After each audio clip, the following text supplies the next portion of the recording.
আসসালামু আলাইকুম প্রিয় চাকরি প্রত্যাশী ভাই বোন, আশা করি সবাই অনেক ভালো আছেন এবং সুস্থ আছেন। তো বরাবরের মতোই আমি আপনাদের সামনে হাজির হয়েছি মূলত বাংলার এনটিআরসিকে কেন্দ্র করে যে ধারাবাহিক ক্লাস সেটারই অংশ হিসেবে মূলত আজকে আমি হাজির হয়েছি। তো আজকে আমাদের বাংলার চতুর্থ 14তম দিনের মতো এবং 14তম দিনে আমাদের যে টপিক রয়েছে অর্থাৎ যে অধ্যায়টা রয়েছে সেটা কিন্তু সমাস, অর্থাৎ সমাস অধ্যায়টা খুবই একটা গুরুত্বপূর্ণ। তো আমরা এই ক্লাসটা শুরু করে দেব, তার আগে একটু দেখব যে আপনারা কারা কারা যুক্ত হচ্ছেন। আহ, আচ্ছা, টিয়া খান সালাম জানিয়েছেন, সবুজ মিয়া সরকার সহ অনেকেই সালাম জানিয়েছেন। ওয়ালাইকুম আসসালাম। জি আলহামদুলিল্লাহ অনেক ভালো আছে আল্লাহর রহমতে। তো আশা করি আপনারাও ভালো আছেন। তো যাই হোক, আমরা বেশি কথা বাড়াবো না, জাস্ট আমরা সরাসরি আমাদের যে ক্লাস সেই ক্লাসে ফিরে যাব। তো আজকে কিন্তু আমাদের আলোচ্য বিষয় রয়েছে হচ্ছে কি সমাস। তো সমাস অধ্যায়টা আসলে পরীক্ষার জন্য কতটা গুরুত্বপূর্ণ এটা আলাদাভাবে বা নতুন করে আসলে বলার কিছু নেই, কারণ আপনারা ইতিমধ্যেই জানেন যে সমাস টপিক থেকে বা সমাস অধ্যায় থেকে যে কোনো চাকরি পরীক্ষার জন্য এতটাই গুরুত্বপূর্ণ যে এমন কোনো পরীক্ষা নেই যেই পরীক্ষাতে অন্তত সমাজ থেকে একটা কোশ্চেন হয় না।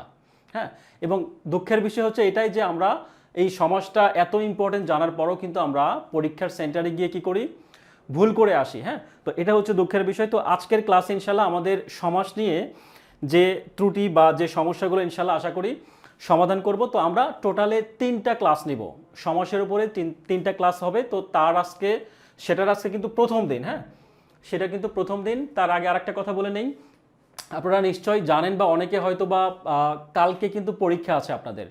কালকে বিসিআইসিতে সম্ভবত পরীক্ষা রয়েছে এবং একই সাথে ডাকের পরীক্ষা থাকতে পারে খুব সম্ভবত। তো আপনাদের যারা আসলে পরীক্ষায় অংশগ্রহণ করবেন তাদের প্রতি আপনাদের অনুরোধ, যদি আপনি আমাদের এই বইটা ক্রয় করে থাকেন তো আলহামদুলিল্লাহ। তো শেষ সময়ে অনুরোধ থাকবে যে এই বইটার জাস্ট শুরু থেকে শেষ পর্যন্ত একটু রিডিং দিয়ে নেবেন। হ্যাঁ, এ হচ্ছে বিষয়, কারণ আমাদের অতীতে যে পরীক্ষাগুলো ছিল সেখানে কিন্তু অনেকগুলো প্রশ্ন একদম হুবহু কমন পড়েছে, অর্থাৎ পরীক্ষায় প্রিলিমিনারি কোয়ালিফাই করার জন্য এই 4টা সাবজেক্ট থেকে কিন্তু অনেকগুলো কমন ছিল। তো এই হচ্ছে বিষয়।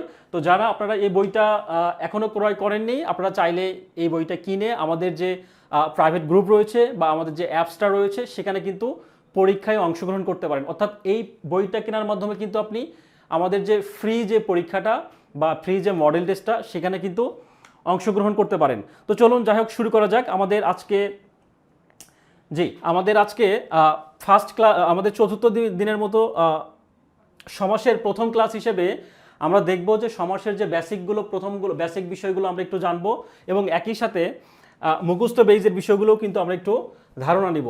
তো খেয়াল করি, যদিও বিভিন্ন চাকরি পরীক্ষার জন্য আমরা 11 থেকে 20তম গ্রেড বলি, বিসিএস বলি বা আদার্স যে কোনো চাকরি পরীক্ষার জন্য কিন্তু এই অধ্যায়টা খুবই গুরুত্বপূর্ণ।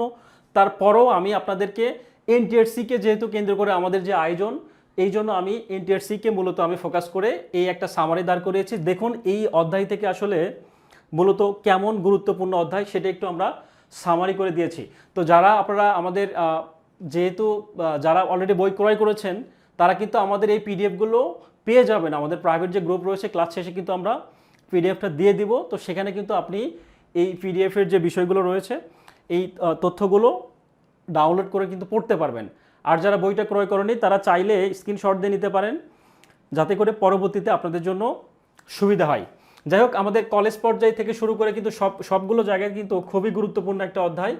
দেখতে পাচ্ছি 3টা ইভেন 8টা, অর্থাৎ 8তম নিবন্ধনে কিন্তু 8টা প্রশ্ন কিন্তু পরীক্ষায় আসছে। এরকমও কিন্তু নজির রয়েছে 8টা 6টা। তো সুতরাং এই অধ্যায়টা আসলে গুরুত্বটা কত এটা আসলে নতুন করে বোঝার কিছু নেই। আর মুখস্থ বেইজের কথা যদি বলি, বাক্য সংকোচন, হ্যাঁ বাক্য সংকোচন এই অধ্যায়টা মুখস্থ বেইজের মধ্যেও খুবই খুবই গুরুত্বপূর্ণ, এটাও কিন্তু খুবই গুরুত্বপূর্ণ। তো এই অধ্যায়গুলো আমরা একটু একই সাথে বিগতর পাশাপাশি আমরা যে কোনো সিরিজের বই থেকে আমরা বিগত পড়ার পরে ভেতর থেকে বিস্তারিত পড়ে নিব। ঠিক আছে, এ হচ্ছে বিষয়। তো তাহলে আমরা শুরু করে দিচ্ছি আমাদের যে প্রথম যে স্লাইডটা একটু খেয়াল করি। প্রথম যে স্লাইড, আজকের ক্লাসে মূলত আমরা জানবো যে সমাজ সম্পর্কিত যে বেসিক বিষয়গুলো রয়েছে সেগুলো একটু আইডিয়া নিব, দেন আমরা আস্তে আস্তে আমরা ডিপে চলে যাব। ঠিক আছে, তো প্রথমে বেসিক কি কি বিষয় রয়েছে আমরা খেয়াল করি। এই বেসিক বিষয়ের মধ্য থেকেও কিন্তু আমরা বিভিন্ন সময় পরীক্ষায় আসতে দেখি। কীরকম খেয়াল করি, এখানে প্রথমে বলা হয়েছে কি দুই বা ততোধিক পদ মিলিত হয়ে এক পদে পরিণত হওয়াকে আমরা কি বলবো, সমাস বলবো। তাহলে এই সমাসের সংজ্ঞাটাও কিন্তু পরীক্ষায় কিন্তু এসে থাকে, সমাসের সংজ্ঞাও কিন্তু পরীক্ষার জন্য খুবই গুরুত্বপূর্ণ, এটা এসে থাকে। তারপর সমাস কথাটির অর্থ কী খেয়াল করে দেখবেন, এই সমাস অধ্যায়ের বিগত যখন প্রশ্ন আপনি পড়বেন খেয়াল করে দেখবেন এই দুইটাই লাইন থেকে কিন্তু পরীক্ষায় চলে আসছে। কীরকম, সমাস কথার অর্থ হচ্ছে সংক্ষেপণ একাধিক পদের একপদীকরণ বা পদের মিলনকে কিন্তু আমরা সমাস বলবো। আর সন্ধির ক্ষেত্রে আমরা জানি কি ধ্বনির সাথে ধ্বনির যে মিলনটা, আর সমাসের ক্ষেত্রে যেটা আমরা জানবো সেটা হচ্ছে পদের মিলন। হ্যাঁ, বিভিন্ন এক পদে পরিণত হবে, অর্থাৎ দুই বা ততোধিক পদ মিলিত হওয়ার পরে মিলিত হয়ে একটা পদে পরিণত হবে, এই হচ্ছে বিষয়, সেটাকে আমরা সমাস বলবো। এখন ভাষা তত্ত্ববিদগণ নানাভাবে কিন্তু এই সমাসকে সংজ্ঞায়িত করেছেন। সেরকম আমরা দেখতে পাচ্ছি কি বলছে এখানে, পরস্পর সম্পর্কিত দুই বা তার বেশি শব্দ একসঙ্গে মিলে সমাস হয়, অর্থাৎ পরস্পর অন্বয়যুক্ত দুই বা ততোধিক পদের সমষ্টিকে আমরা কি বলবো, সমষ্টির রূপই হচ্ছে মূলত সমাস। তো এখানে সমাসের বিভিন্ন উদাহরণগুলো দেওয়া রয়েছে। তো আমরা একটু আস্তে আস্তে ডিপের দিকে যাব, একটু বেসিক বিষয় একটু জানবো। কি রকম বেসিক বিষয় খেয়াল করি। এখানে বলা হচ্ছে সমাসের বিপরীত অর্থ কি। সমাসের বিপরীত অর্থ হচ্ছে বিগ্রহ বা বিচ্ছেদ। সমাসের বিপরীত অর্থ হচ্ছে বিগ্রহ বা বিচ্ছেদ। এবং সমাস ব্যাকরণের কোন তত্ত্বে আলোচিত হয়? সমাস ব্যাকরণের শব্দ বা রূপ তত্ত্বে আলোচিত হয়। খুবই গুরুত্বপূর্ণ একটা প্রশ্ন। অনেক সময় ব্যাকরণের যে আলোচ্য বিষয়গুলো রয়েছে সেখান থেকে কিন্তু আমরা পরীক্ষায় আসতে দেখি। তো এই বিষয়টা আমরা একটু মাথায় রাখার চেষ্টা করব। পরবর্তীতে বলা হয়েছে কি উৎসগতভাবে সংস্কৃত ভাষার শব্দ, এবং এই সমাসকে ইংলিশে কি বলা হয়, কম্পাউন্ড শব্দের বাংলা পরিভাষা কিন্তু বা প্রতিশব্দ হচ্ছে সমাস। এবং সমাস শব্দকে যদি আমরা প্রত্যয় সাধিত বা প্রত্যয় সাধিতভাবে ভাঙাই সেক্ষেত্রে কিন্তু আমরা এই বিষয়টা এটা একটু আমরা মাথায় রাখবো। হ্যাঁ, এ হচ্ছে বিষয়। আর সমাস শব্দে উপসর্গ কিন্তু সম রয়েছে, অর্থাৎ সম উপসর্গটি রয়েছে, এবং সমাসের রীতি সংস্কৃত ভাষা থেকে বাংলা ভাষায় এসছে। তো এই যে বেসিক তথ্যগুলো, এই বেসিক তথ্য থেকেও কিন্তু অনেক সময় পরীক্ষায় প্রশ্ন করা হয়ে থাকে। তো এগুলো আমরা একটু আলাদাভাবে মনে রাখার চেষ্টা করব। এখন খেয়াল করি সমাসের প্রকারভেদ। সমাসের প্রকারভেদ আসলে কি, কতগুলা খেয়াল করি। প্রধানত সমাস কিন্তু আমরা 6 প্রকার সবাই জানি। কি কি রয়েছে এখানে, দ্বন্দ্ব সমাস, দ্বিগু সমাস, তারপর কি রয়েছে কর্মধারয়, তৎপুরুষ, অব্যয় এবং বহুব্রী। এই যে 6টা সমাস রয়েছে, এই 6টাকে অনেক সময় ব্যাকরণবিদ কি করেছেন, এই দ্বিগু সমাসকে কর্মধারয় সমাস এবং কর্মধারয় সমাসকে কিন্তু তৎপুরুষ সমাস মনে করেন। অর্থাৎ এই সমাসের প্রকারভেদ নিয়েও কিন্তু অনেকটা মতপার্থক্যে বলা যায়। কীরকম, সেদিক থেকে মূলত এটা 4 প্রকার। কি কি, দ্বন্দ্ব, তৎপুরুষ, অব্যয়ী এবং বহুব্রী। অব্যয়ী এবং হচ্ছে কি বহুব্রী সমাস, অব্যয়ী এবং বহুব্রী সমাস। আবার নতুন ব্যাকরণের দ্বিগু সমাসকে কিন্তু কর্মধারায় স্থান দিয়েছে, অর্থাৎ অব্যয়ভাব সমাসকে বাদ দেওয়া হয়েছে এখানে। এদিক থেকে চিন্তা করলেও কিন্তু সমাস 4 প্রকার। তো যাই হোক, এখন কথা হচ্ছে পরীক্ষায় যদি আসে তো সেক্ষেত্রে আমরা কোনটা অ্যান্সার করব, আসলে 6টা দেখাবো নাকি 4টা দেখাবো, এটা হচ্ছে আমাদের মেইন বিষয়। তো যদিও আমাদের সমাস প্রকারভেদ খুব একটা পরীক্ষায় আসে না বললেই চলে, তারপরও যদি আসে সেক্ষেত্রে আপনাকে বুঝতে হবে যে এই প্রশ্নটা আসলে নতুন বই থেকে করছে নাকি আসলে পুরাতন বই থেকে বা জব সলিউশন কেন্দ্রিক প্রশ্নটা হয়েছে, এটা একটু আপনাকে জানতে হবে। তো এটা কিভাবে জানবেন, এটা আপনি তখনই জানবেন যখন আপনি পড়ালেখার মধ্যে থাকবেন, চর্চার মধ্যে থাকবেন, বিভিন্ন জব সলিউশন, বিভিন্ন পড়াশোনার মধ্যে থাকবেন। ঠিক আছে, এগুলো আসলে কিংবা আপনি অপশন দেখেও কিন্তু অনেক সময় বুঝতে পারবেন, কারণ এইটার অপশন আসলে 4টা নিবে নাকি 6টা নিবে এটা আসলে ওভাবে কেউই বলতে পারবে না। ঠিক আছে, এ হচ্ছে বিষয়। তবে আপনাকে অপশন দেখে আপনাকে আইডিয়া করে দাগাইতে হবে যে আসলে কোনটা দাগালে সঠিক অ্যান্সার হয়, এ হচ্ছে বিষয়। আচ্ছা, এখন একটা জিনিস খেয়াল করি, সমাসের উপাদান। সমাসের উপাদান, তো আমরা কিন্তু আস্তে আস্তে একটু গভীর থেকে গভীরের দিকে যাওয়ার চেষ্টা করছি। সবাই একটু কাইন্ডলি মনোযোগ দিয়ে সহকারে বোঝার চেষ্টা করবেন। খেয়াল করেন, সমাসের উপাদানের কথা বলা হয়েছে কয়টি, 5টি। সমাসের উপাদান হচ্ছে 5টি। সেই 5টি কি কি, প্রথমে আমরা জাস্ট একটু রিডিং করে নেই। সমস্ত পদ বা সমাসবদ্ধ পদ বা সমাস নিষ্পন্ন, মিলনবদ্ধ বা সমাসযুক্ত, অর্থাৎ যেটাই আমরা সমস্ত পদ বলি সেটাই সমাসবদ্ধ পদ, সেটাই কিন্তু সমাস নিষ্পন্ন পদ, অর্থাৎ একই নামের অর্থাৎ একই জিনিস একাধিক নাম, দ্যাটস ইট। ঠিক আছে, পরবর্তী হচ্ছে কি বিগ্রহ বাক্যের অপর নাম হচ্ছে কি ব্যাস বাক্য। পরীক্ষায় কিন্তু প্রশ্ন আসে যে বিগ্রহ বাক্যের অপর নাম কি, আপনি জব সলিউশন খুঁজলে কিন্তু এই প্রশ্নটা পেয়ে যাবেন। তো সুতরাং আপনাকে কিন্তু এই একটা নাম মনে রাখলে চলবে না, আপনাকে সবগুলো নামই কিন্তু মনে রাখতে হবে। ঠিক আছে, এই হচ্ছে বিষয়। পরবর্তীতে কি রয়েছে, সমসমান পদ, পূর্বপদ, পরপদ, উত্তরপদ বা অন্তপদ বা শেষ পদ, অর্থাৎ এখানে কিন্তু পরপদের একাধিক নাম রয়েছে। কীরকম, উত্তরপদ, অন্তপদ বা শেষ পদ, এই সবগুলোই কিন্তু আপনাদেরকে ভালোভাবে বুঝতে হবে। এই বিষয়গুলো যদি আপনি না বোঝেন তাহলে কিন্তু আপনি একদম জিস্ট যে বিষয়টা, বেসিক বিষয়গুলো কিন্তু বুঝতে সমস্যা হবে। ঠিক আছে, আমরা আরেকটু ক্লিয়ার করব। পাঁচটি যে উপাদান রয়েছে এই একত্রে, এই উপাদানগুলোকে কি বলা হয়, প্রতীতি। এটা একটু মাথায় রাখবেন, মুখস্থ করার বিষয় এটা। ঠিক আছে, এই যে সমাসের যে পাঁচটা উপাদান সম্পর্কে জানলাম, এই পাঁচটা উপাদানকে একত্রে বলা হয় হচ্ছে প্রতীতি। একত্রে কি বলা হয়, প্রতীতি। এখন আমরা বেসিক কিছু তথ্য জানবো, বেসিক কিছু তথ্য কিরকম।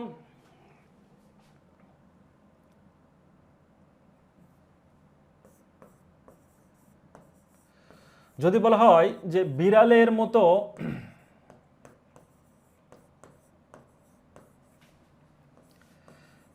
মতো চোখ যার, তাকে আমরা কি বলবো, বিড়ালের মতো চোখ যার, বিড়াল চোখী।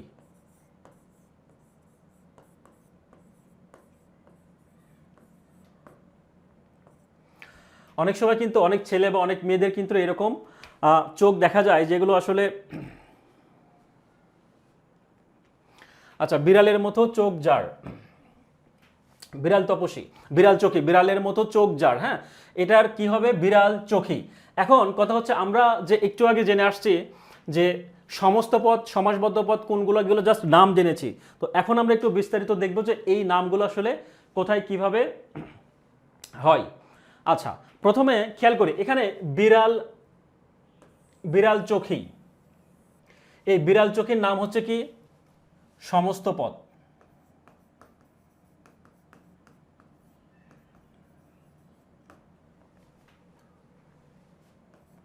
বিড়াল চোখের নাম হচ্ছে সমস্ত পদ বা সমাস নিষ্পন্ন পদ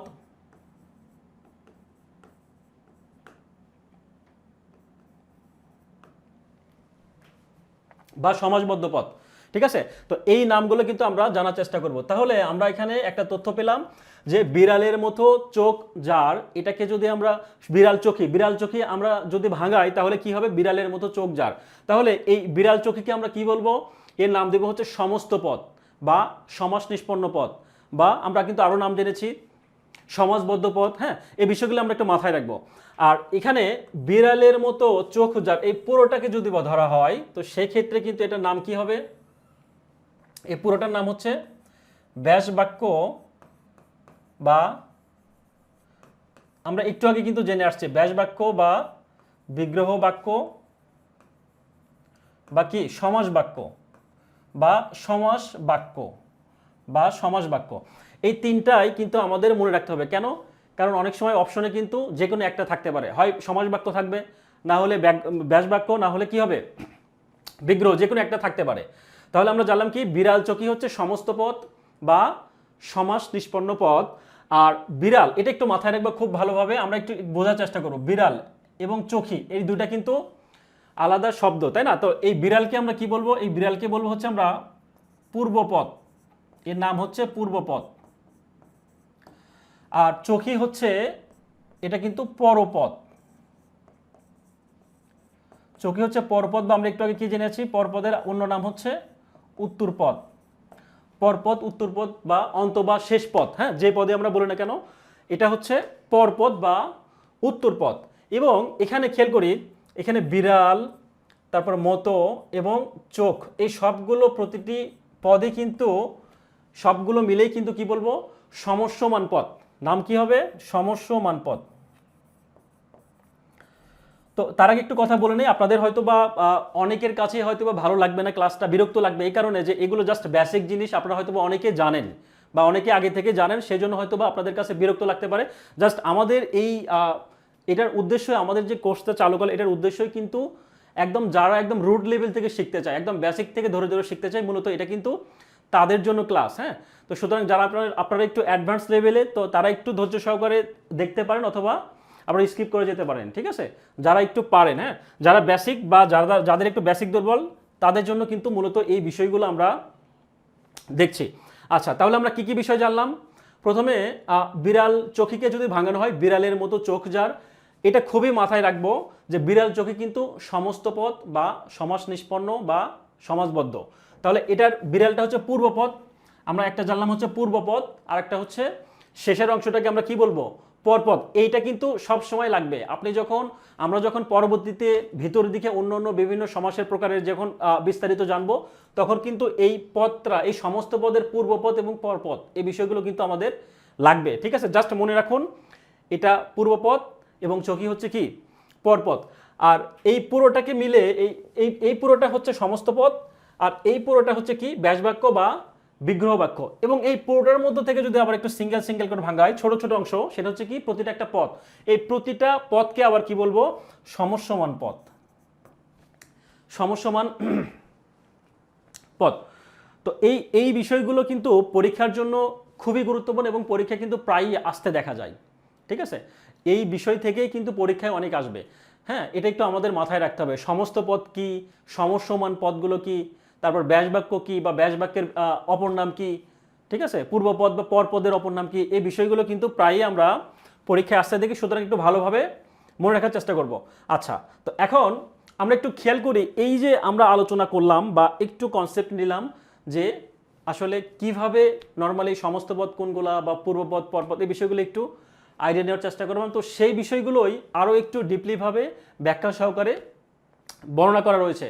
তারপরে একটু দেখায়, যদিও আপনারা আশা করি জানেন, তারপরে একটু জাস্ট একটু ধৈর্য সহকারে একটু ক্লাসগুলো করেন। খেয়াল করুন, প্রথমে সমস্ত পদ কিন্তু আমরা জেনে আসছি কোনগুলো সমস্ত পদ। তারপরে একটু সংজ্ঞার মধ্যে বলি যে সমাসের মাধ্যমে গঠিত নতুন ছোট পদের নাম হচ্ছে সমস্ত পদ। নতুন ছোট পদের নাম হচ্ছে কি? সমস্ত পদ। তাহলে সমস্ত পদ কিন্তু আমরা জানি কি?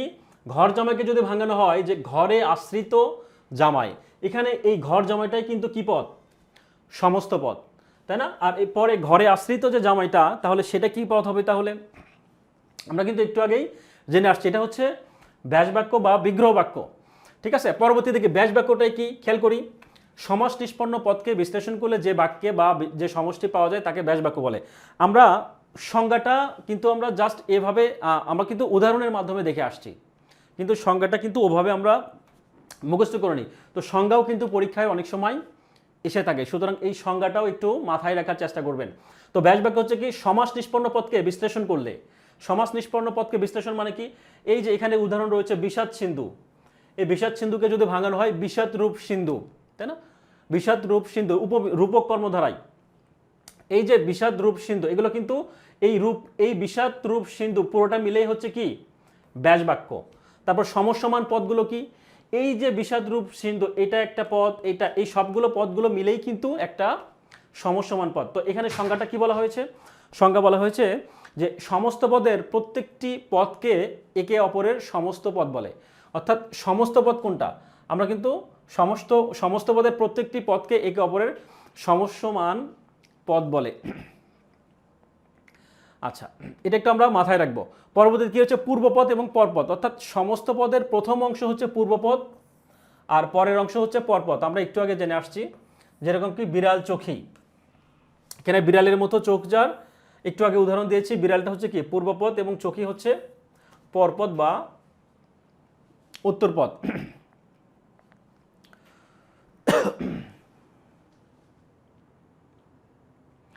আচ্ছা, নূর নবী কমেন্ট করেছেন, চালিয়ে যান, খুবই তথ্যবহুল ক্লাস। থ্যাংক ইউ, ধন্যবাদ ভাইয়া।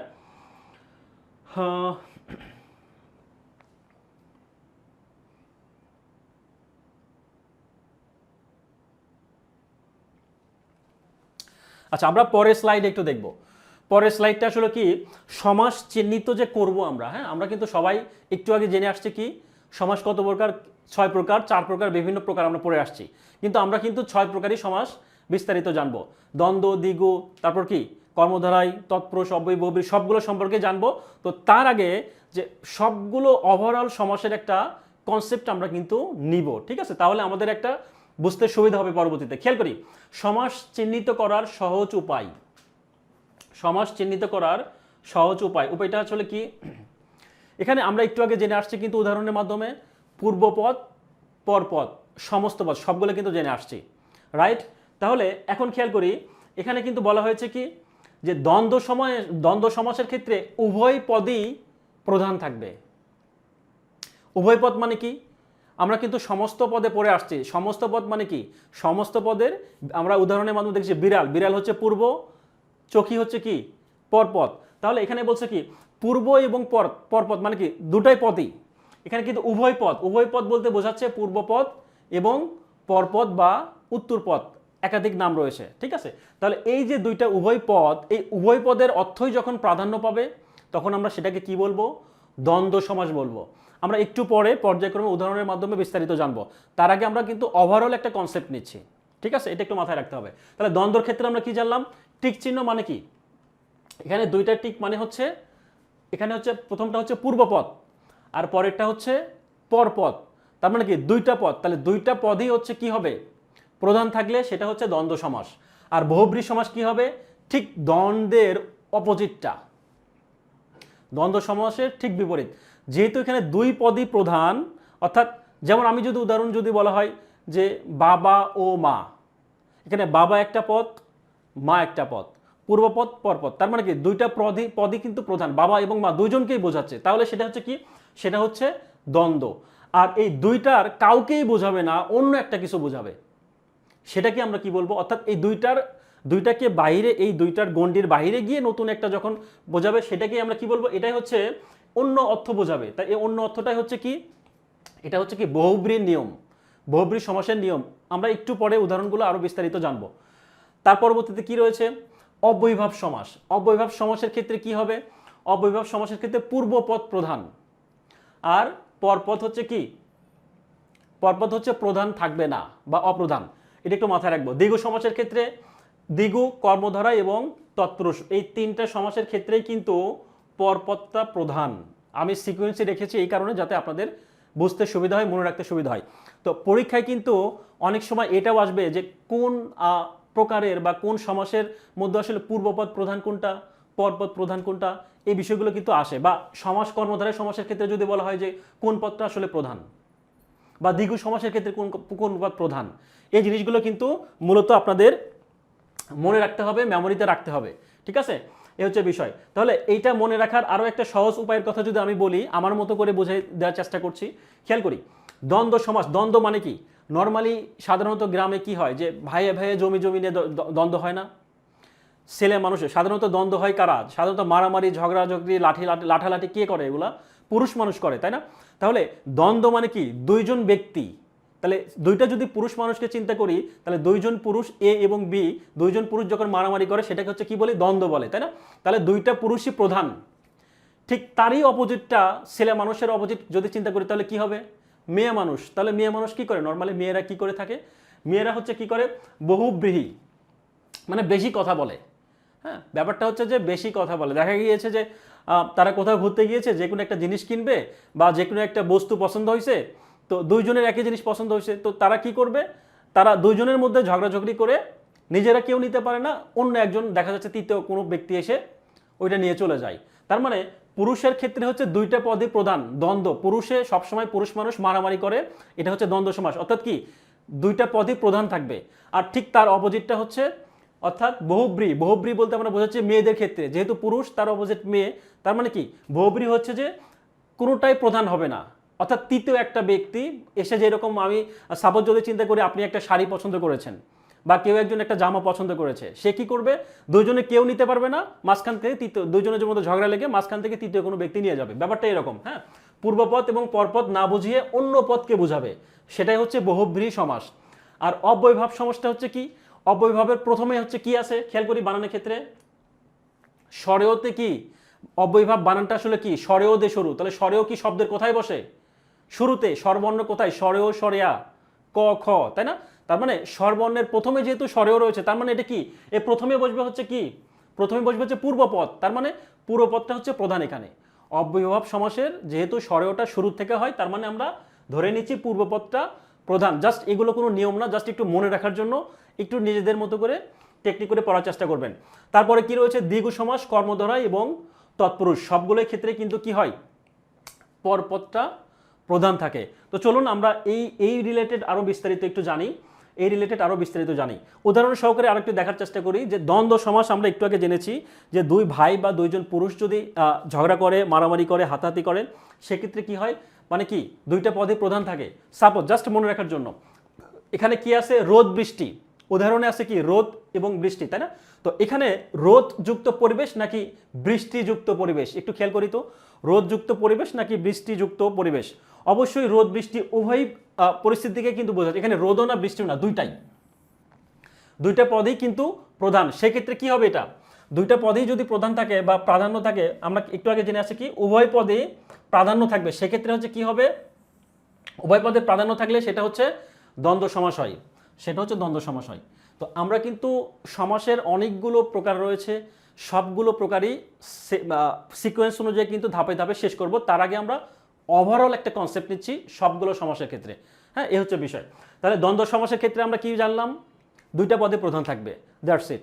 তারপরে কি রয়েছে, বহুব্রী সমাস, ঠিক দ্বন্দ্বের বিপরীতটা, যেরকম মেয়েরা ঝগড়া করে তৃতীয় কোনো পার্সন, এভাবে মনে রাখতে পারি আমরা।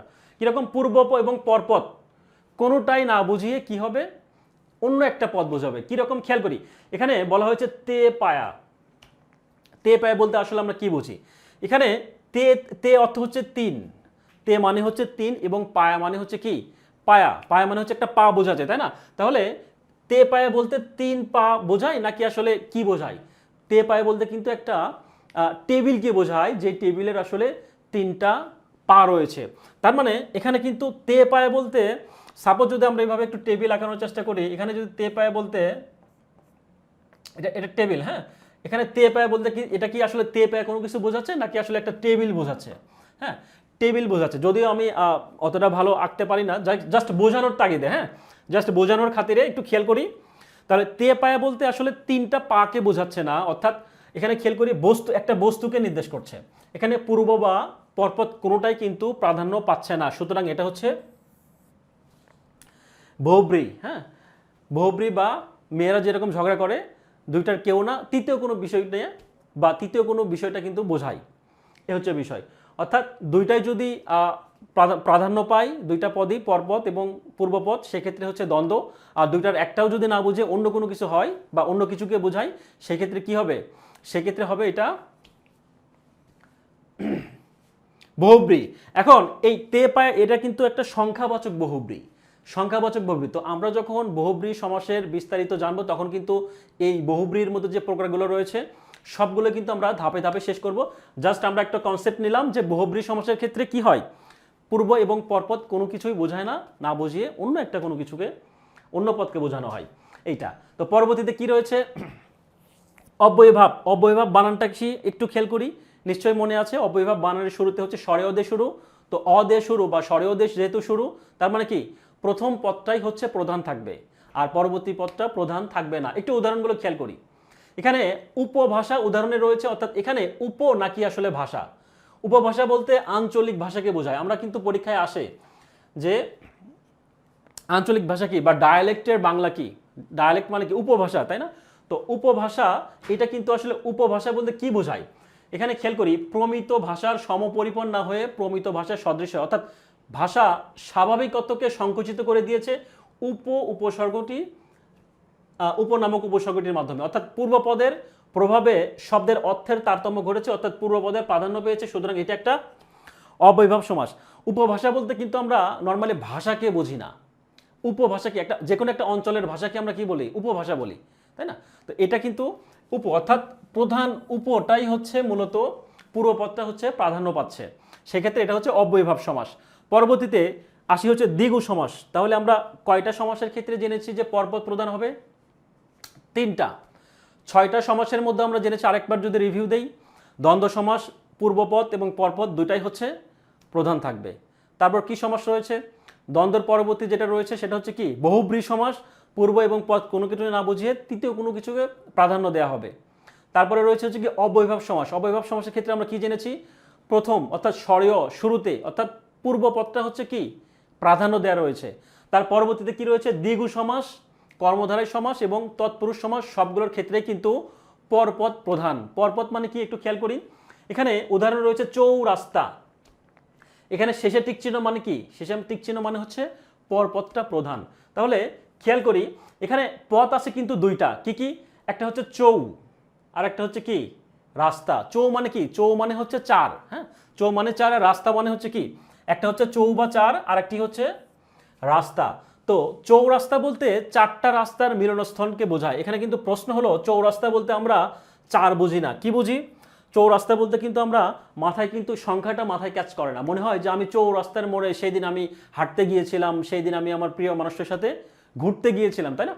তো এই যে চৌরাস্তা, এই চৌরাস্তা বলতে আমরা চারটা মাথায় আসে না, মাথায় আসে যে আপনি আপনার প্রিয় মানুষকে নিয়ে কোথায় হাঁটতে গিয়েছিলেন, কোথায় কোন রাস্তায় আসলে সেই রাস্তার সিনারি, প্রাকৃতিক যে সৌন্দর্য, এটা কিন্তু মাথায় আসে।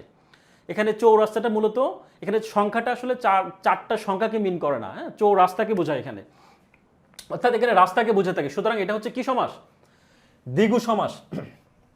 এখন কর্মধারয় সমাসের ক্ষেত্রেও কিন্তু আমরা জানলাম কি পরপদ যেহেতু প্রধান, যেহেতু তিনটা সমাসের ক্ষেত্রে কিন্তু পরপদ প্রধান, তো এইটা নিয়ে একটু আমাদের ঝামেলা হইতেই পারে, তো সেটাও আমরা একটু পরবর্তীতে দেখব। তার আগে একটু দেখি যে সাধু বাবাটা আসলে কি মিন করছে। এখানে সাধু বাবা শব্দে আমরা সাধু বাবা বলতে আসলে কি বুঝি, মূলত বাবাকে কিন্তু মিন করা হয়, অর্থাৎ খেয়াল করি একজন বাবা যিনি আসলে সাধু, অর্থাৎ পরপদের অর্থ প্রাধান্য পাচ্ছে, সুতরাং এটি হচ্ছে কর্মধারয় সমাস। পরপদের মানে কি, সাধু বাবা বলতেই আসলে আমাদের প্রথমে যেটা মাথায় আসে সেটা হচ্ছে বাবা, কারণ বাবাটা সাধু হবে নাকি অসাধু হবে নাকি কি সাধু হবে, এটা তো আসলে পরের প্রসঙ্গ, তাই না। তো এখানে পরপদটা হচ্ছে প্রধান, পরপদ প্রধান হলে সেটা হচ্ছে কর্মধারয় সমাস। তৎপুরুষ সমাসের ক্ষেত্রেও ঠিক সেম, এটার ক্ষেত্রেও কিন্তু পরপদটাই প্রধান হবে। কিরকম একটু উদাহরণ খেয়াল করি, চা বাগান। এখানে চা বাগান শব্দ বলতে আসলে আমরা কি বুঝি, চা বুঝি নাকি আসলে বাগান বুঝি, একটু খেয়াল করেন তো। আপনাকে যদি বলা হয় সিলেটে ঘুরতে গিয়েছি বা ঘুরতে যাব, চা বাগান বলতে কি আপনাকে চায়ের কথা মাথায় আসে নাকি সেই বাগানের সৌন্দর্য সিনারির কথা মাথায় আসে, নিশ্চয়ই বাগানের কথা মাথায় আসে। তো আমাদের এই দৃশ্যপটে ধরা পড়ে হচ্ছে কি সেই বাগানটি, হ্যাঁ অর্থাৎ পরপদের অর্থ প্রাধান্য পায়, সুতরাং এটি হচ্ছে একটা তৎপুরুষ সমাস। পরবর্তীতে কি রয়েছে, দ্বিগু সমাস। আচ্ছা, এটা হচ্ছে আমাদের তৎপুরুষ সমাস। ওকে, তো এখন কথা হচ্ছে আমরা কিন্তু ছয়টা সমাসের প্রকারের মধ্যে যে তিনটা সমাস সম্পর্কে জানলাম, যেগুলো আসলে কি পরপদটা প্রধান, সেটি কিন্তু আমরা এই উদাহরণগুলোর মাধ্যমে জানার চেষ্টা করেছি। তার মধ্যে একটা হচ্ছে কি জানলাম, এখানে জানলাম হচ্ছে তৎপুরুষ সমাস, দ্বিগু সমাস এবং আরেকটা হচ্ছে কর্মধারয় সমাস। তো এই যে সবগুলোই কিন্তু শেষের পরপদটা প্রধান হবে, কিন্তু তাহলে আমরা বুঝবো কিভাবে যে এটা কোনটা কর্মধারায়, কোনটা আসলে কোনটা হচ্ছে তৎপুরুষ, কোনটা হচ্ছে আসলে দ্বিগু সমাস, এটা বুঝবো কিভাবে। তো সেটার জন্য একটা নিয়ম রয়েছে, সেটা একটু আমরা খেয়াল করি। প্রথমে দ্বিগু মানে কি আপনাকে মাথায় রাখতে হবে, দ্বিগু মানেই হচ্ছে কি সংখ্যা, একটা সংখ্যা থাকবে, হ্যাঁ এটা মাথায় রাখবা। তাহলে পরপদের অর্থ প্রাধান্য পাবে, সবগুলোই তো পরপদ, সবগুলোই কিন্তু পরপদ। আচ্ছা, তার আগে আমি আরেকটু সামারি করি, আর একটু কথা অ্যাড করে দেই। সেটা হচ্ছে কথা হচ্ছে যে আমরা যে ছয়টা প্রকার জানলাম, ছয়টা প্রকারের মধ্যে আমাদের ঝামেলা কোনটা, যেই তিনটা একই রকম, দ্বিগু, কর্মধারা এবং তৎপুরুষ, এই তিনটা নিয়ে প্রথমে দ্বিগুর কথা যদি বলি যে দ্বিগুটা আসলে এই তিনটার থেকে কিভাবে ডিফার করবে, কোনটা কি আসলে, তাহলে দ্বিগুটা হচ্ছে কি পরপদের অর্থ প্রাধান্য পাবে কিন্তু পূর্বপদের সংখ্যা থাকবে। তাহলে দ্বিগু হওয়ার সত্য কি, দ্বিগু হওয়ার সত্য হচ্ছে সামনে একটা সংখ্যা থাকবে, সংখ্যা 1 2 3 এরকম সংখ্যা থাকবে, তারপরে কি হবে পূর্বপদে একটা সংখ্যা থাকবে এবং পরপদের অর্থ প্রাধান্য পাবে, সেক্ষেত্রে আমরা দ্বিগু বলবো। তার মানে কি শতাব্দীকে যদি বলা হয় যে শত অব্দের সমাহার, সপ্তাহকে যদি ভাঙানো হয় সপ্ত বা কি 7 অহের সময়, অহ মানে হচ্ছে দিন বা 7 দিনের সমাহার। তো এগুলো হচ্ছে কি ষড়ঋতু, সবগুলোর ক্ষেত্রে কিন্তু একটা সংখ্যা আছে, যদি সংখ্যা হয় সেক্ষেত্রে হচ্ছে দ্বিগু সমাস। পরপদ তো সবগুলোরই পরপদ রয়েছে, কর্মধারায়েরও রয়েছে, দ্বিগুরও রয়েছে, তৎপুরুষের ক্ষেত্রেও। তাহলে দ্বিগুটা জানলাম হচ্ছে একটা সংখ্যা থাকবে, শুরুতে একটা সংখ্যা থাকবে, এটা হচ্ছে দ্বিগু। তাহলে কর্মধারাটা আসলে কিভাবে চিনবো? এটারও তো আসলে পরপদই প্রধান। তাহলে কর্মধারা চেনার উপায় হচ্ছে কর্মধারায় সমাসেও কিন্তু পরপদের প্রাধান্য এবং কখনো কখনো তুলনার বিষয় লক্ষ্য করা যায়। একটু মাথায় রাখি, তুলনা। তাহলে দুইটা বৈশিষ্ট্য পাইলাম, একটা দ্বিগুর ক্ষেত্রে সংখ্যা থাকবে আর কর্মধারার ক্ষেত্রে হচ্ছে তুলনা করা বোঝাবে। এখন কর্মধারার মধ্যে কিন্তু প্রকার রয়েছে, উপমান, উপমিত, রূপক, মধ্যপদলোপী। তো এগুলো আমরা পরে আসব, বাট আমরা ওভারঅল একটা কনসেপ্ট নিচ্ছি যে আসলে সমাজটা আসলে কি, বা কিভাবে আসলে কোন কার মাধ্যমে আসলে সমাজগুলো নির্ণয় করা যায়। জাস্ট একটা ওভারঅল কনসেপ্ট নিলাম। তার মানে কি, তুলনার বিষয় হচ্ছে কর্মধারী সমাস। পরবর্তীতে হচ্ছে তৎপুরুষ সমাস। এই সমাসেও কিন্তু পরপদটাই প্রধান।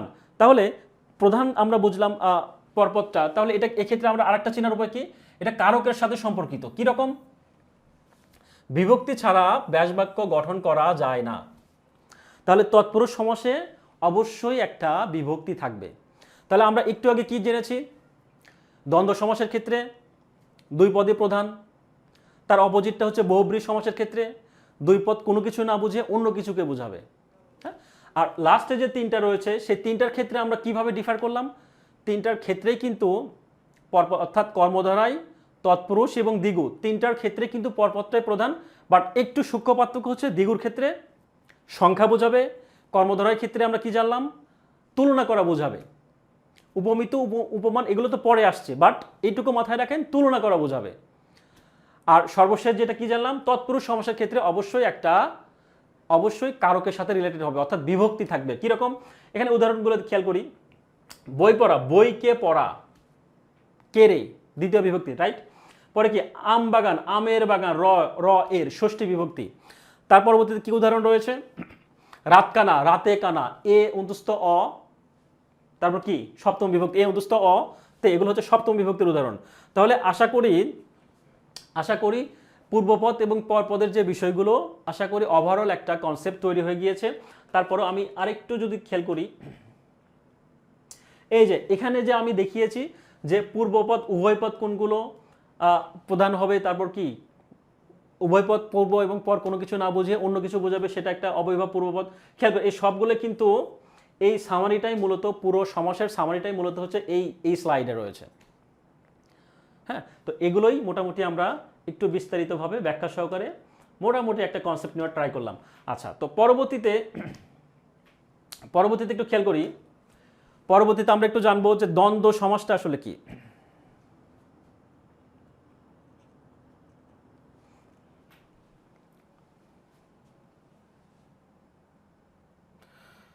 দ্বন্দ্ব সমাসটা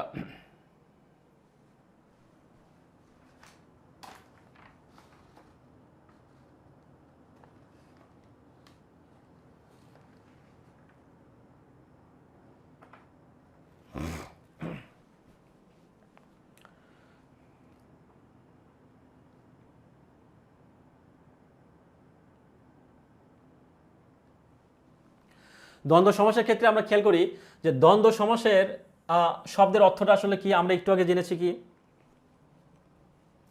দ্বন্দ্ব সমাসের ক্ষেত্রে আমরা একটু আগে জেনেছি কি পূর্বপদ এবং পরপদটা হচ্ছে প্রধান থাকবে। আমরা একটু মনোযোগ দেই, আমরা কিন্তু আমাদের স্লাইডের আস্তে আস্তে যে প্রকারগুলো রয়েছে সে প্রকারের একটু ব্যাখ্যাগুলো সহকারে পড়ার চেষ্টা করব।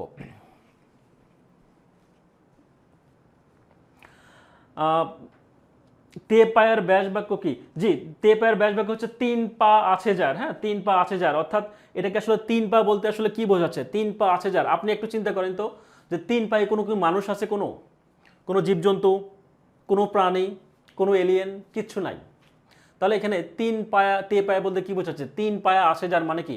এটা কোনো পাকে আসলে রিলেট করছে না, এটা বোঝাচ্ছে হচ্ছে একটা হচ্ছে টেবিল বোঝাচ্ছে। বা আমি এখন ক্লাস নিচ্ছি, যে ক্লাস নেওয়ার সময় আমার যে ক্যামেরাটা দাঁড় করানো রয়েছে যে পায়াটার উপরে, সেটা কিন্তু 3 পায়া।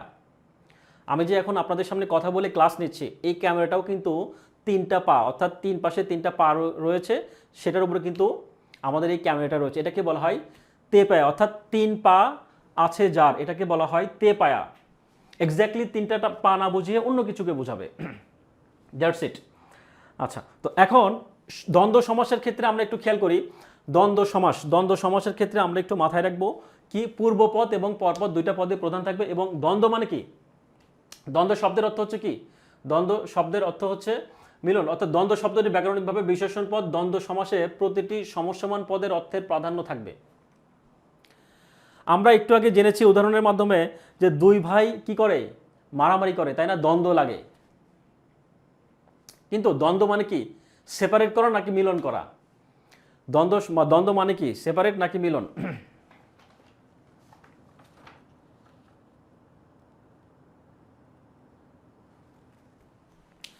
আমরা জানি কি, আমরা জানি যে দ্বন্দ্ব মানে ঝগড়া, বিবাদ, মারামারি, হানাহানি, লাঠালাঠি। এটা আমি উদাহরণ দিলাম যে দুইজন ভাই বা দুইজন প্রতিপক্ষ পুরুষ মানুষ যারা কিনা মারামারি করে বিবাদ, আলাদা হওয়ার কথা ছিল।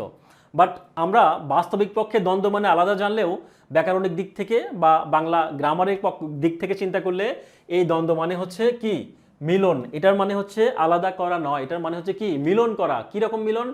যেমন বাবা মা, বাবা ও মা, তাই না? তো যাই হোক, আমরা আসছি, বিস্তারিত আসছি, খেয়াল করি। তো এই দ্বন্দ্ব শব্দ হচ্ছে মিলন এবং ব্যাকরণিকভাবে হচ্ছে এটা কি পদ, বিশেষণ পদ। এবং এই দ্বন্দ্ব সমাসের ক্ষেত্রে কিন্তু যখন পরিবর্তন করব শেষে কিন্তু একটা মাঝখানে হাইফেন বসে। নর্মালি আমরা হাইফেন দেখতে পাই সাধারণত। খেয়াল করি যেরকম তাল ও তমাল, তাল তমাল, দোয়াত ও কলম, দোয়াত কলম। হ্যাঁ, তো দোয়াত কলম এই বিষয়গুলো হচ্ছে কি, একটা হচ্ছে পূর্ব আর একটা হচ্ছে কি পদ, উত্তর পদ বা পরপদ। তার মানে কি দোয়াত কলম, এগুলো সবগুলো হচ্ছে কি দ্বন্দ্ব সমাসের উদাহরণ। তো যতগুলো সমাসের প্রকার রয়েছে সব থেকে ইজি হচ্ছে এই দ্বন্দ্ব সমাস। তারপরে একটু খেয়াল করি যে দ্বন্দ্ব সমাস বেশ কিন্তু কয়েকটা প্রকারে সাধিত হয়ে থাকে, সেগুলো একটু আমরা দেখব।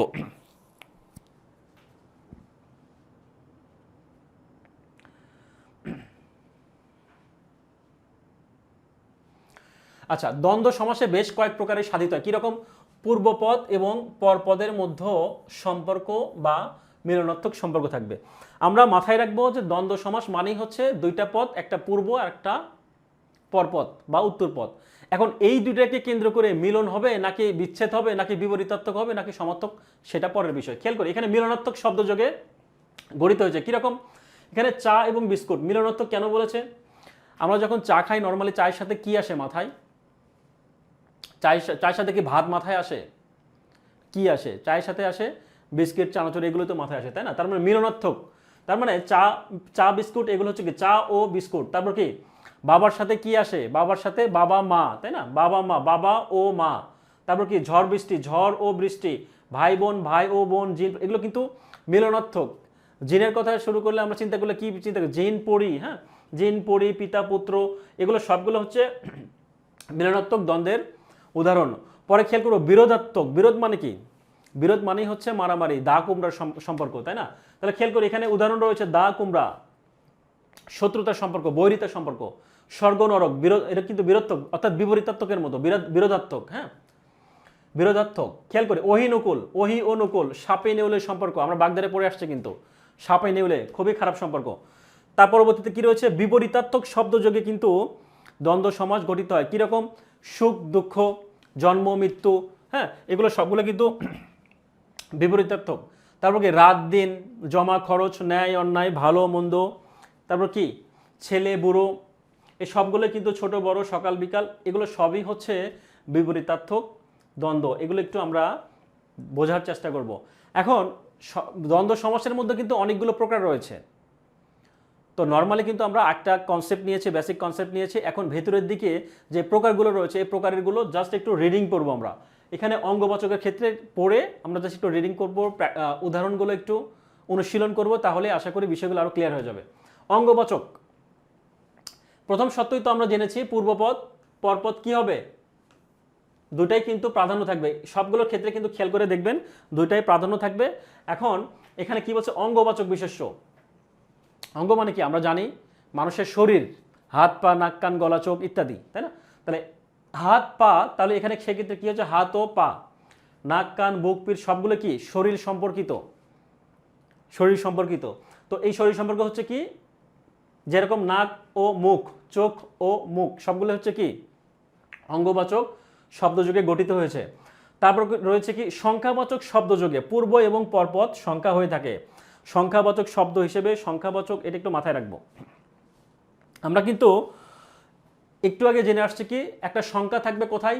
দ্বিগু সমাসের ক্ষেত্রে পড়ে আসছি না?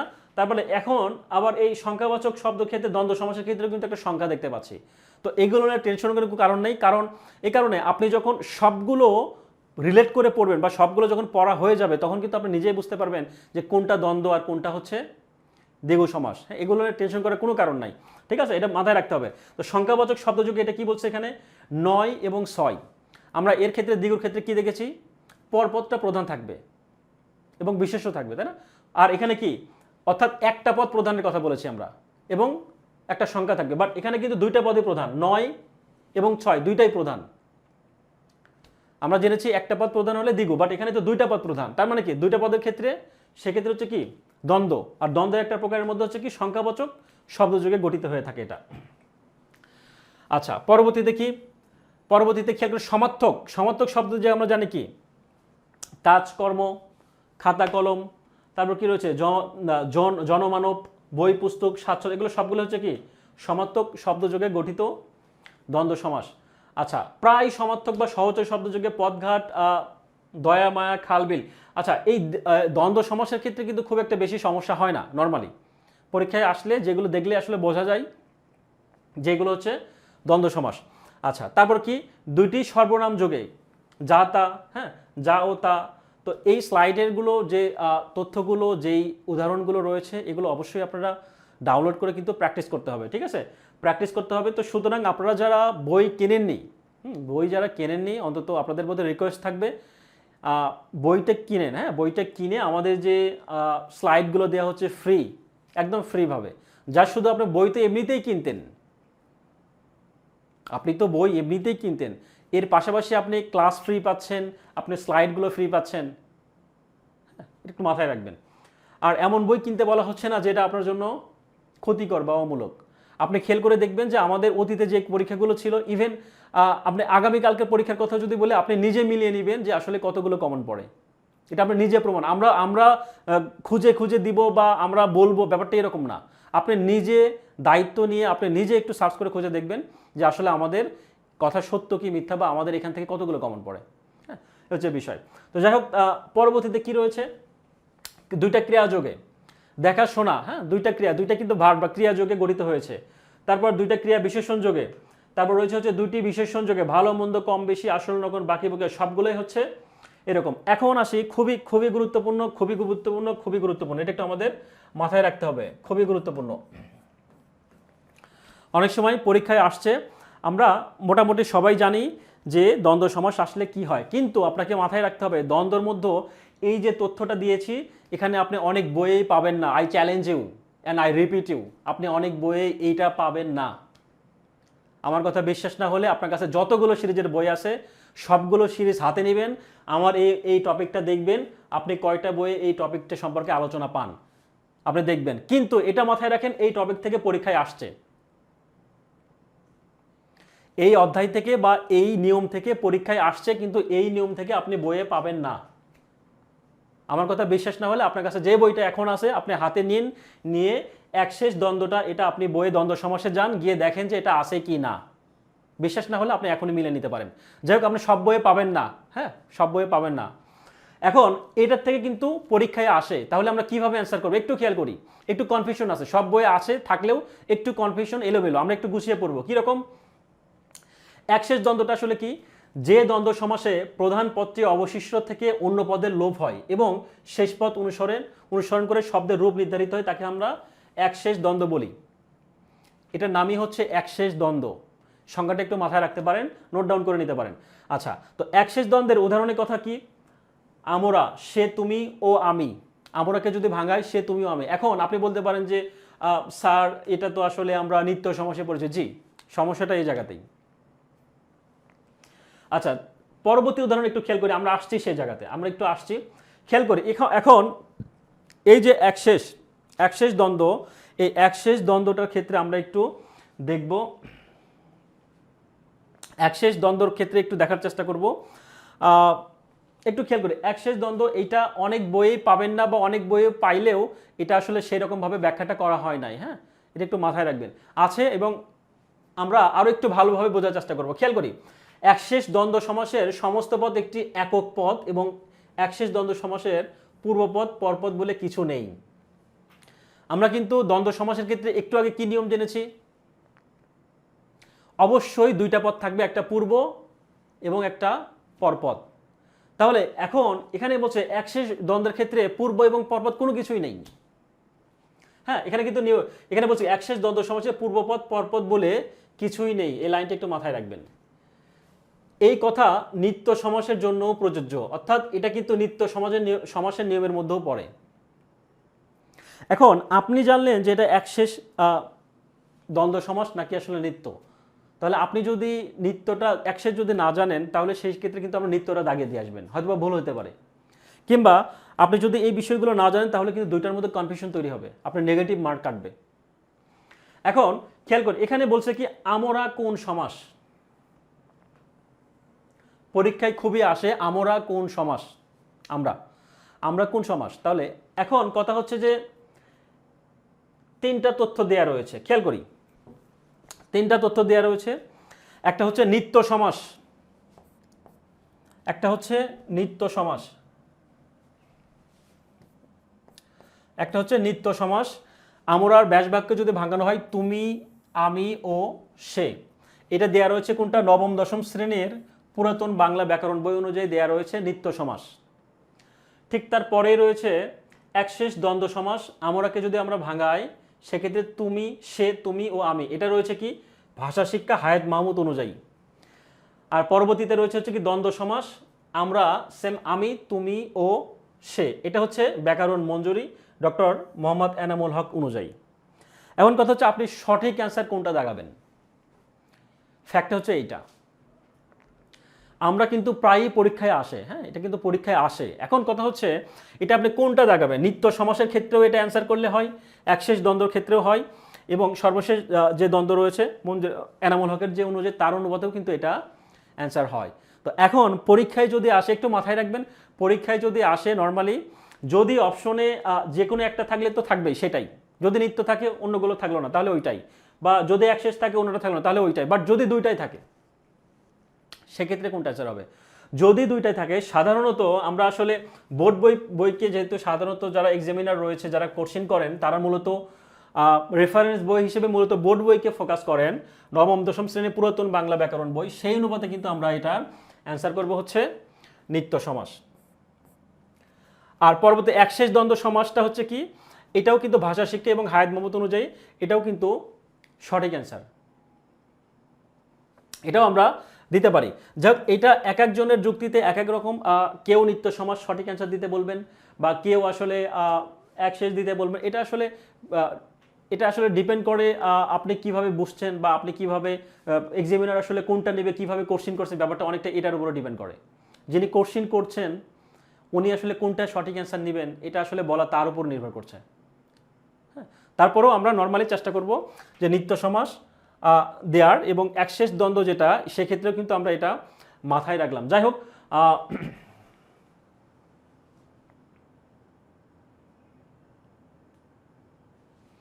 আচ্ছা পরবর্তীতে একটু খেয়াল করি যে বহুবচনের এক বচন রূপটি ব্যাস বাক্যর শেষে বসবে।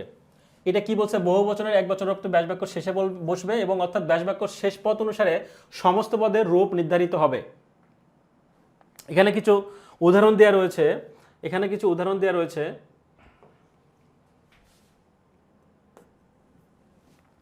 এক বচন, বহুবচন এবং ব্যাস বাক্য।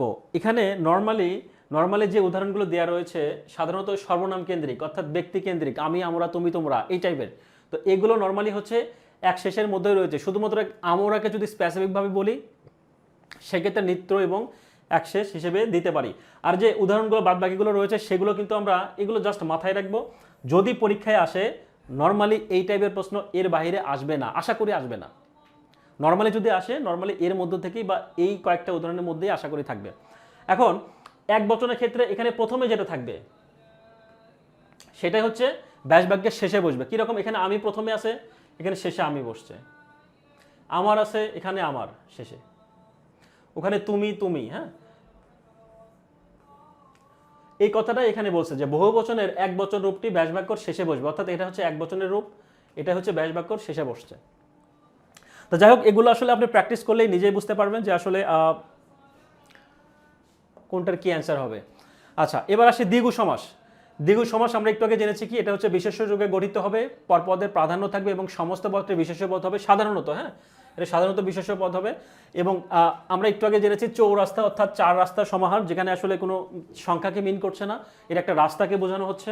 আরও কিছু উদাহরণের কথা যদি বলি, যে দুই কুলের সমাহার, সপ্ত অহের সমাহার, 10 চক্র, হ্যাঁ এই সবগুলো হচ্ছে কি শত অব্দের সমাহার, সবগুলোই হচ্ছে দ্বিগু সমাসের উদাহরণ, হ্যাঁ সবগুলোই দ্বিগু সমাসের উদাহরণ। এখন কথা হচ্ছে দ্বিগু সমাসের সাথে কিছু রিলেট করে আমরা সংখ্যাবাচক বহুব্রী সমাস একটু দেখার চেষ্টা করব। আমরা দ্বিগু সমাসটা একটু এবং দ্বিগু এবং সংখ্যাবাচক বহুব্রী, যদিও আমরা বলেছি কি বহুব্রী সমাস যখন আমরা পড়ব তখন কিন্তু বহুব্রীর যে বিভিন্ন প্রকার রয়েছে তার মধ্যে একটা প্রকার হচ্ছে সংখ্যাবাচক বহুব্রী, তখন আমরা আরও বিস্তারিত জানবো। বাট এখন যেহেতু দ্বিগুর সাথে রিলেটেড, সুতরাং আমরা এই রিলেটেড হিসেবে সংখ্যাবাচক বহুব্রীটাও দ্বিগুর সাথে একটু পড়ার চেষ্টা করব, যাতে আমাদের একটু বুঝতে সুবিধা হয়।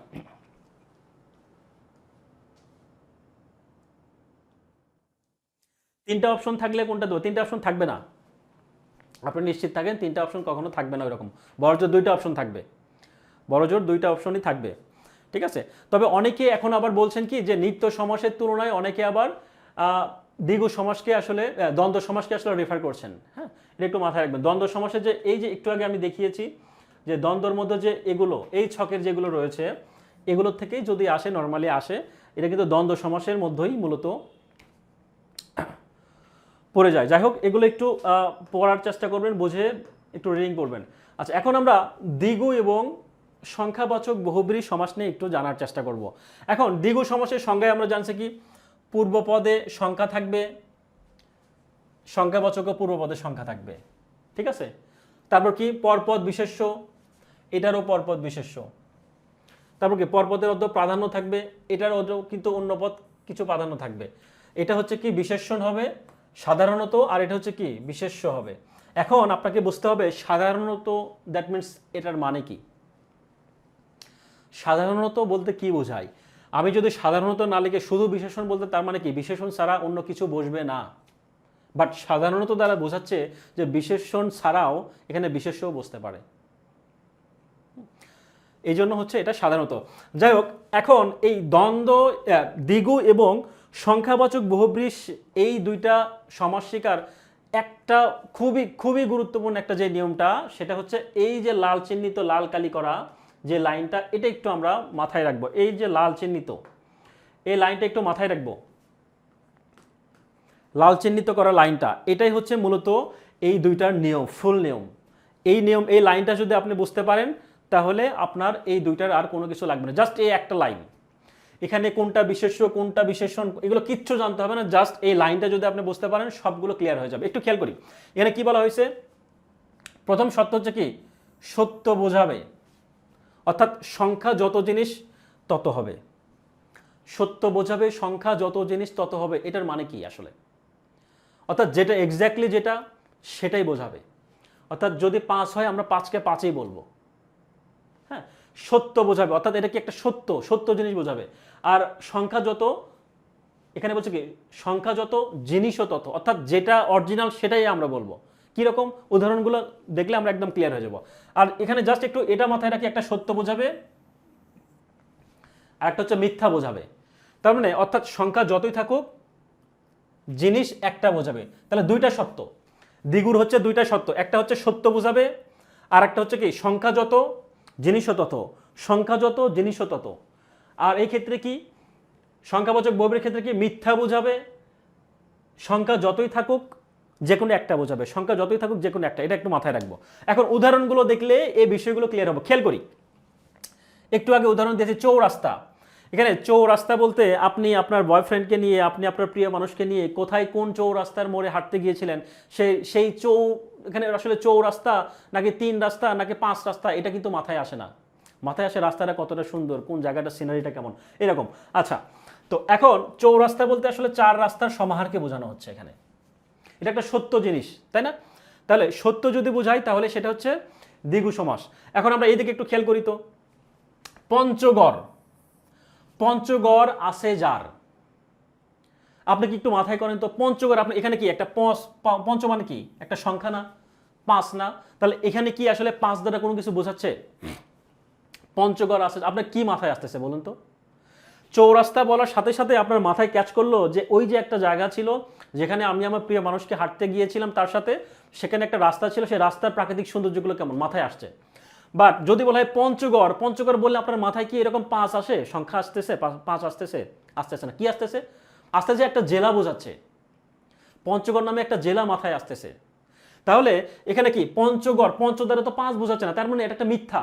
এখানে একটা যে কোনো একটা জিনিস বোঝাচ্ছে, তার মানে সেটা হচ্ছে কি পঞ্চগড় একটা জেলা বোঝাচ্ছে, জেলার নাম।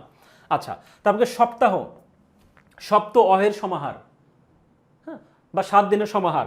তার মানে এখানে কি 7 দিন মানে কি 7 দিন, আমি কি বলছি 2 দিন 3 দিন, 3 দিন 1 সপ্তাহ হয়, 4 দিন 1 সপ্তাহ হয় না, 7 দিন মানে 7 দিনই সত্য। মানে সপ্ত অহের সমাহার মানে কি সপ্তাহ, মানে কি সপ্ত মানে কি সপ্তাহ, এটাকে যদি আমি বিশ্লেষণ করি, সপ্ত অহের সমাহার, অহ মানে হচ্ছে কি, অহ মানে হচ্ছে দিন, তাহলে সপ্ত অহের সমাহার, তাহলে অহ মানে যেহেতু দিন, তাহলে তাহলে 7 দিন, সপ্ত মানে হচ্ছে কি 7, তার মানে 7 দিনে কি 1 সপ্তাহ, তাহলে এটাই সত্য। তাহলে 7 দিনে যেহেতু 1 সপ্তাহ, সপ্তাহ সপ্ত অহের সমাহার, এটা হচ্ছে কি দ্বিগু। আর এই পাশে দিক খেয়াল করে পঞ্চানন, পঞ্চানন বলতে প্রথমে কিন্তু আমাদের মাথায় আসার কথা ছিল কি 5, পঞ্চ মানে কি 5, বাট আমাদের এখানে পঞ্চনন না এসে কি আসতেছে, পঞ্চানন বলতে কি বোঝায়, পঞ্চ আনন আছে যার, অর্থাৎ একজন শিবকে বোঝাচ্ছে এখানে। ঠিক একই রকম ভাবে পঞ্চনদ, এখানে খেয়াল করি পঞ্চনদ বলতে আপনার কি মাথায় আসতেছে, সংখ্যা আসতেছে নাকি আসলে কি আসতেছে, পঞ্চ নদীর সমাহার। পঞ্চনদ বলতে এখানে 5টা নদী এক জায়গায় মিলিত হতে পারে না, 5টা নদীতে এক জায়গায় মিলিত হতে পারে, তাই না? সত্য বোঝাচ্ছে 5টা নদীতে এক জায়গায় মিলিত, 5টা মানে 5টাই, তাহলে 5টা নদী, পঞ্চ নদীর সমাহার পঞ্চনদ। তার মানে এখানে পরবর্তী কি হচ্ছে দশানন, এখানে 10 দ্বারা 10 বোঝাচ্ছে না, 10 দ্বারা একটা কি রাবণকে বোঝাচ্ছে, আলাদা কিছু বোঝাচ্ছে, যে কোনো একটা বিষয়। এখানে কি বলছে, সংখ্যা যতই থাকুক জিনিস একটা, সংখ্যা যতই থাকুক জিনিস একটা, নিয়ম হচ্ছে একই জিনিস।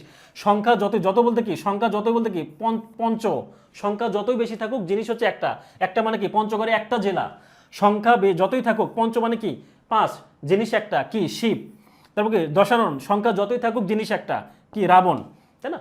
সংখ্যা এখানে কি দোনলা, দোনলা বলতে কি বুঝি আমরা, দোনলা বলতে আমরা কি বুঝি, দোনলা বলতে হচ্ছে বোঝায় হচ্ছে এখানে বন্দুক বোঝাচ্ছে, দুইটা নল না, এটা এটা কিন্তু দুইটা নল বা দুইটা হচ্ছে কি বলে আসলে নলকে বোঝানো হচ্ছে না, এটা কি বোঝানো হচ্ছে, আমরা আগে বাংলা সিনেমায় দেখে আসছি কি, বাংলা সিনেমায় দেখে আসছি যে নায়ক নায়িকা যখন তারা যখন সম্পর্ক করে, তো হয় ছেলের বাবা মেনে নেন না, আর না হলে মেয়ের বাবা মেনে নেন না। তো ধরুন মেয়ের বাবা ধনী মানুষ, ছেলে হচ্ছে কি গরিব, নর্মালি যেটা আমরা বাংলা সিনেমায় দেখি।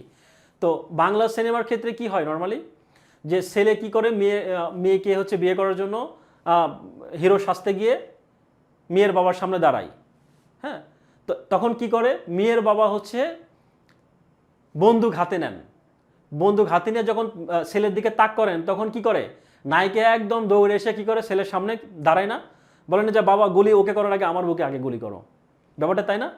তো এই যে হচ্ছে যে ওনার বাবা, নায়িকার বাবা যেই গুলিটা দিয়ে আসলে তাক করলেন, সেই বন্দুকটা হচ্ছে কি দুইটা নলওয়ালা, এটাকে বলা হয় হচ্ছে দোনওয়ালা, অর্থাৎ কি এটার নাম হচ্ছে বন্দুক।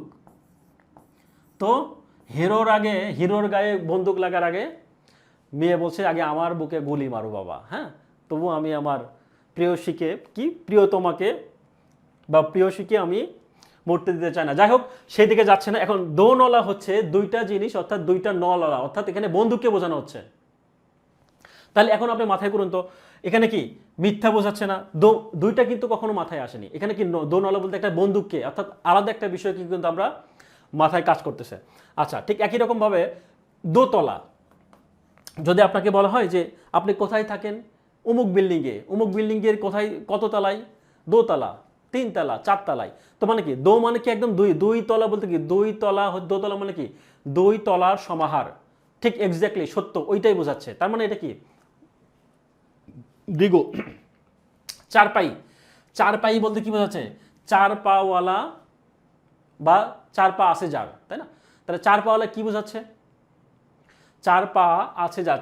4 পাই বলতে কি 4 পাই বা 4 পায়া বলতে বোঝানো হচ্ছে যে আমরা কিন্তু গ্রাম অঞ্চলে বা নর্মালি যেগুলো দেখি কি চকি আছে না, নর্মালি গ্রাম অঞ্চলে দেখা যায় চকির কয়টা পা, 4টা পা, 4 কানিতে 4টা, বা একটা খাটের কথা যদি চিন্তা করা হয়, 4 মানে কি 4 পাই, এখানে 4 পাই বলতে তো আপনার মাথায় আসতে পারতো গরু ছাগল সবগুলোর তো 4 পাই, না? তো কি আসতেছে এটা? 4 পাই বলতে বোঝাচ্ছে এখানে একটা চৌকিকে বোঝানো হচ্ছে বা খাটকে বোঝানো, যার আসলে 4টা পায়া রয়েছে এটা। তার পরবর্তী কি হচ্ছে ষড়ঋতু। ষড় মানে কি? ষড়ঋতুর সমাহার মানে কি? 6টা ঋতুর সমাহার। ষড় মানে হচ্ছে 6টা ঋতুর সমাহার, তার মানে কি সত্য। পরবর্তীতে কি রয়েছে এখানে? চৌচালা, ঘর। এখানে চৌচালা বলতে 4টা চালকে বোঝানো হচ্ছে না, চৌচালা বলতে কি একটা ঘরকে বোঝানো হচ্ছে, একটা ঘরকে বোঝানো হচ্ছে। এখানে 4 চাল আছে যা, চৌচালা বলতে বোঝানো হচ্ছে 4 চাল আছে যার, অর্থাৎ 4টা চাল মিলে সুন্দর করে একদম ঘিরে একটা ঘর, যে ঘরের যে রূপ দেওয়া হয় সেটাকে মূলত হচ্ছে চৌচালা বলা হয়। তো যাই হোক, আজকে আমাদের যে ক্লাস ছিল মোটামুটি এই পর্যন্তই থাকবে। তো দেখতে দেখতে মোটামুটি আমরা অনেক দূর চলে আসছি। আজকে আমরা হ্যাঁ, নূর নবী বলেছেন চৌধুরী সাহেব আমি গরিব হতে পারি কিন্তু ছোট লোক না। জি, আমিও একই আপনার সাথে আমিও বলি যে আমি গরিব হইতে পারি কিন্তু ধনী না। যাই হোক, আমরা সেই দিকে যাচ্ছি না। তো এখন কথা হচ্ছে যে আমাদের যে ধারাবাহিক ক্লাস সেটার হিসেবে কিন্তু আমাদের আজকে 14তম ক্লাস, অর্থাৎ আমি কিন্তু বলেছি সমাসের উপরে টোটালে 3টা ক্লাস নেব। তার হচ্ছে আজকে একটা ক্লাস গিয়েছে এবং পরবর্তীতে ধাপে ধাপে রুটিন অনুযায়ী কিন্তু আমাদের আরও 2টা ক্লাসগুলো নেওয়া হবে, ঠিক আছে? তো সুতরাং যারা আপনারা নতুন যুক্ত হয়েছেন আপনাদের প্রতি অনুরোধ থাকবে যে আপনারা যারা আমাদের বইটা ক্রয় করেননি, বইটা ক্রয় করে আমাদের যে ফ্রি যে পরীক্ষাগুলো হয় সেই পরীক্ষায় অংশগ্রহণ করতে পারবেন। একই সাথে আমাদের পরবর্তী যে সমাজ 2 নম্বর ক্লাস সেটা দেখার আমন্ত্রণ থাকবে। তো আজকে এই পর্যন্তই। ভালো থাকবেন, সুস্থ থাকবেন, পরবর্তী ক্লাসে আবারও দেখা হবে। আসসালামু আলাইকুম।